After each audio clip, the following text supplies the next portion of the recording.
For over a century, oil has powered nations, economies, and entire civilizations.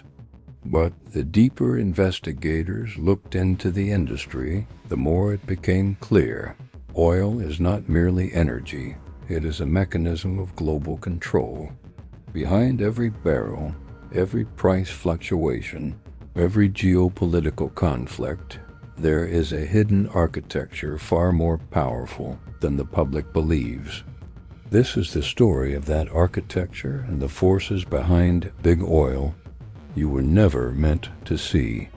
Official narratives explain oil prices through supply and demand, geopolitics, and economic cycles.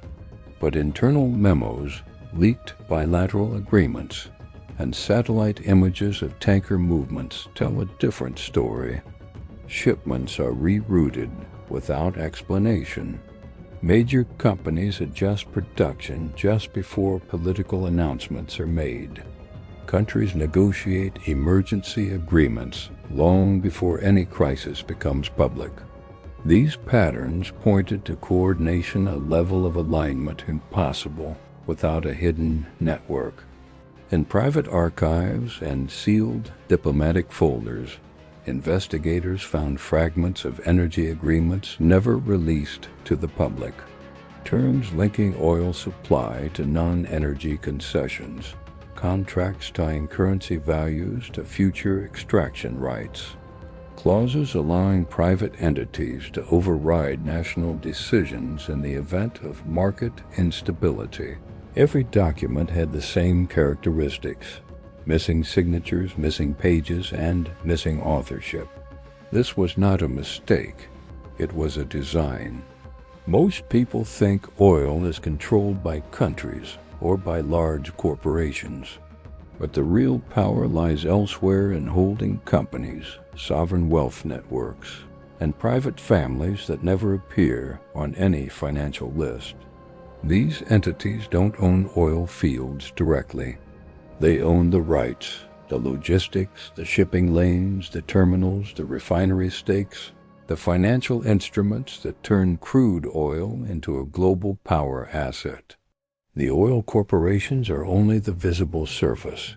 The empire sits beneath it, unseen. Public maps show the official pipelines that span continents. But confidential engineering plans reveal another layer: redundant routes, shadow corridors, and classified diversions. These are pipelines, built under special exemptions, protected by international agreements that bypass both local and national oversight.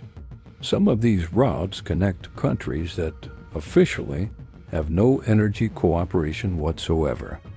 Others appear connected to private ports, owned by financial groups, with no stated connection to the energy sector on paper. Why would you hide infrastructure if your industry has nothing to conceal? Each time the world faces an energy crisis, from embargoes to sudden price spikes, the same sequence unfolds. Markets panic, governments react, populations suffer, and behind closed doors, entities within the network consolidate new influence, new routes, and new long-term agreements. A crisis doesn't weaken this structure, it strengthens it. The timing is far too consistent to be a coincidence.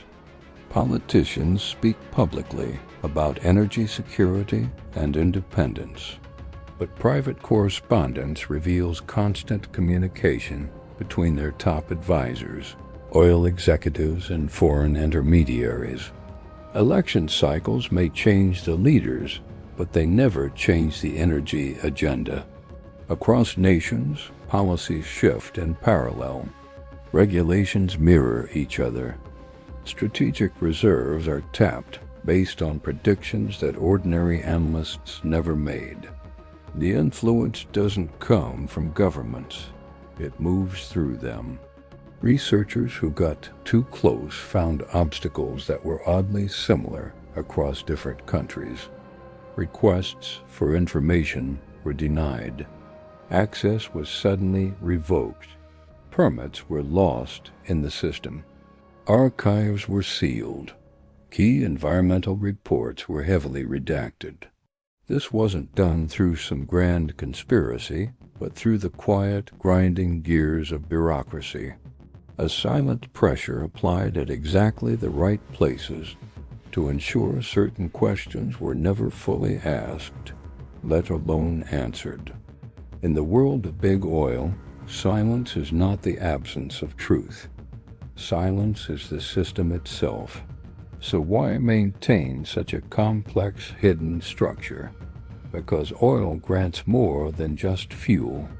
It grants economic leverage, geopolitical advantage, absolute control over transportation, influence over inflation, the power to fund governments, and strategic dominance, the ability to destabilize or stabilize entire regions at will. Oil is not just a resource, it's a global power tool. Whoever controls it controls far more than just energy. This brings us to the final question.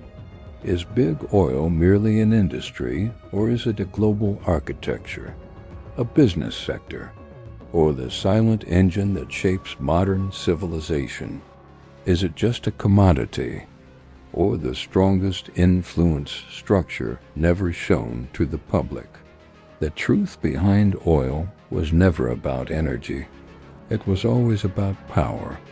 If you're ready to uncover the next layer of influence, subscribe to the Hidden Codex and tell us what you believe truly fuels global control.